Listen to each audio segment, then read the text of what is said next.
welcome to Totally Love. I'm your host, Bailey Allen, and today we have a few special segments. Due to the recent influx of UFO sightings, we have a guest today that has the inside scoop of these possible alien aircraft sightings. But is this a hoax, or will we be hearing "We come in peace" soon? Joining us is Patty Cake, and hopefully she can clear the air and tell us what really happened. Good morning, Patty. Thank you for coming. Good morning. Thank you for having me. Now, working at Isabel Labs in the middle of nowhere, Nevada, you can get a nice clear view of the night sky. Is this true? Is this where you saw the real-life UFO? Yes, I did. It was only for a second, but I know what I saw. Definitely an unworldly aircraft. Were you able to take a picture by chance? Unfortunately, it happened too fast, and my boyfriend at the time had the camera and it wasn't pointed at the sky. Well, that's too bad. Having a clear image would certainly change a few minds about what's really going on outside of our solar system. In fact, the whole night he had it trained at the ground. We were in Vegas at the time for our 2-year anniversary, and we were at the best spotting place in the city, which happened to be right next to a strip joint. He could not stop pointing the camera there. Yes. Well, that is unfortunate, but how about the UFO? Can you give me any more information and details about what it looked like? Oh, sure, it was just like any other, just a big round disc. But anyways, so when I confronted him about it, he missed the UFO. I had a right to be mad. Looking at all those other women while we were on a romantic trip together, I can never go to Vegas again. I'll always be reminded of him, that butthead.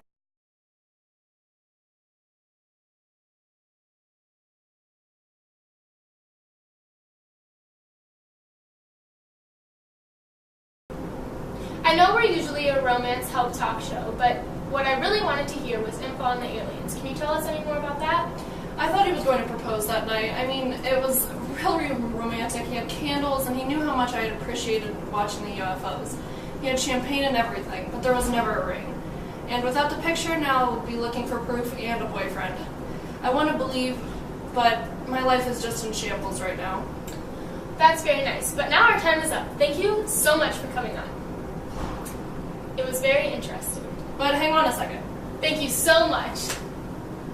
Safe to say, Mutter would be disappointed with that segment. Up next, we have a story about a fatal fight in a schoolyard. Stay tuned to see what happened. Welcome back to Totally Love. I'm your host, Bailey Allen. Our next segment takes us to a near-fatal fight in a schoolyard. Here's Nicole with the story. Thank you, Bailey. Last Tuesday afternoon was just like any other for young Bruno Allen.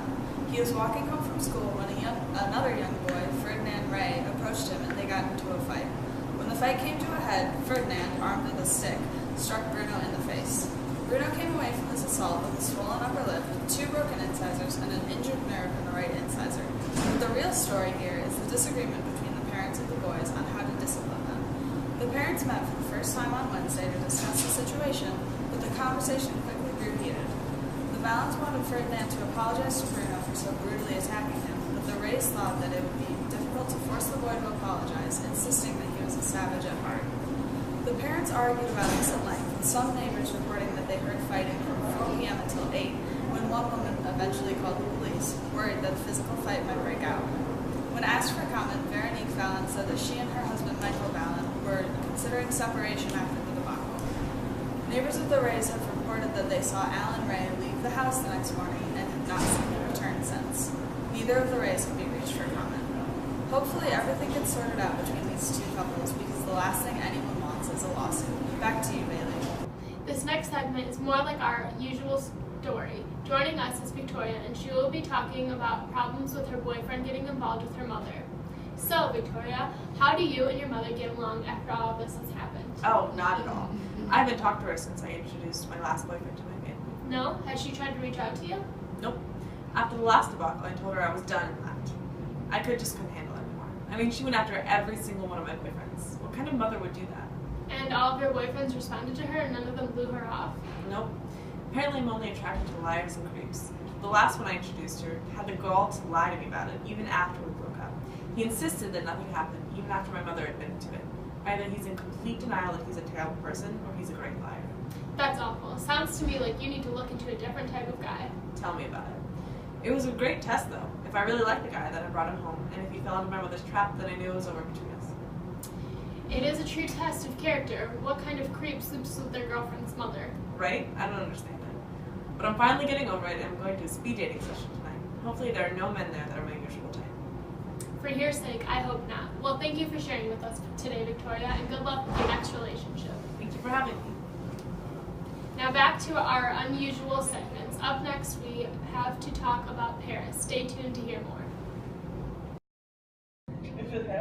Well, Bailey, that was definitely an interesting segment. I had never thought that the show could get any more weird. Yes, it was quite an interesting topic. You know that's what I say about my neighbor a lot. Then he should stop sleeping with your boyfriend? No, but he surprised with me with how weird he can be. You know, my neighbor Joe. Not to mention names, but Joe Sacco is a nut. He's always singing his war cries in the shower, and my insulation isn't wonderful, so I get to hear it word for word. I basically memorized the things. Well, would you like to sing a few verses for our audience today? No thank you. Besides, I'd end up being watched by the FBI with those lyrics coming from my mouth, who blames the government for all of the destruction war has caused in civilians, and he is not at all worried about what he has to say. But you know, we are lucky that we don't have to put up with those situations here. You're right. What more can I say? At least we have a government with some sense of security. Areas like Paris, France, and Syria are becoming greatly devastated by the Cold War that their countries have engaged in. Innocent people are losing their lives. You know, that old bum could be right. Maybe next time I'll join in on his singing. Next, on Totally Love, a debate on nuclear energy. Stay tuned. Next up, we have a debate on a particularly polarizing subject. Nuclear energy has been argued about since its conception, and today we have two experts on the subject to give us their views. Please welcome Dr. B. Kerr and Dr. Science. Thanks for having us. It's a pleasure to be here. So, Dr. B. Kerr, I understand that you used to work for a company that produced nuclear weapons alongside Dr. Science. What made you leave that job? Well, my husband at the time was very actively against nuclear power, and he convinced me to join the fight against it. I also felt like it would be best for our son if we were united with them, because at the time we were having a lot of arguments. And you agreed with him that nuclear power was... We both felt that it was too dangerous to have nuclear weapons, and that having nuclear power would inevitably lead to using them. And Dr. Science, you disagree with that? I completely disagree. First of all, nuclear power is very efficient, and as we use up more and more of our coal, gas, and oil reserves, we need to be seeking alternatives. Secondly, it's important that America is able to protect herself, and nuclear weapons are just another step towards that goal. But the fallout from the nuclear war would be devastating to the whole world. Potentially, yes, but as long as we have a good offense, the bad guys would be destroyed much quicker. Besides, the likelihood that a nuclear war would break out is very low because of the potential negative side effects. Negative side effects? You're talking about global devastation and the loss of human life in such a cavalier way. Typical. You probably don't even care about the negative side effects or disaster of the power plant itself. Well, do you know how uncommon that is? It's pretty uncommon. At least it hasn't happened here yet. You know, this is just like you thinking of nobody other than your yuppie friends. Have you forgotten that your husband left you because you were getting too passionate about this subject? That isn't even what we're talking about. Well, that's our time. Something else to move our show along.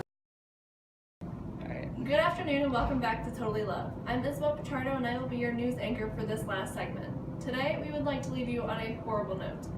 Channeling news from our overseas friends today in West Africa, a young man by the name of Musa Sissoko has went missing. Sissoko was last seen arguing with his parents on a money disagreement. Upon his disappearance, the savings account of Mr. and Mrs. Sissoko has been wiped clean. Neighbors suspect that Sissoko has run away with his parents' savings. Others suspect Sissoko's motives could be based on the recent announcement of what could be Sissoko's child. One local reports Sissoko did not want to be tied down to no dumb woman and that money-sucking black hole child.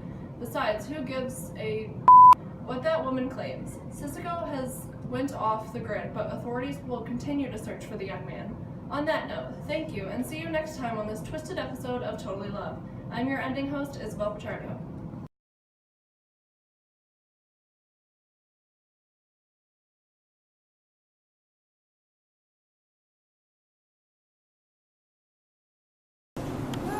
Yes, I did. It was only for a second, but it's definitely... I'm so sorry. Okay. It was reacts. Get our shit together. You need... Sorry. Okay. In fact... This show was a disaster. We will Goodbye. never be doing this Well, that's our again. time. Something else.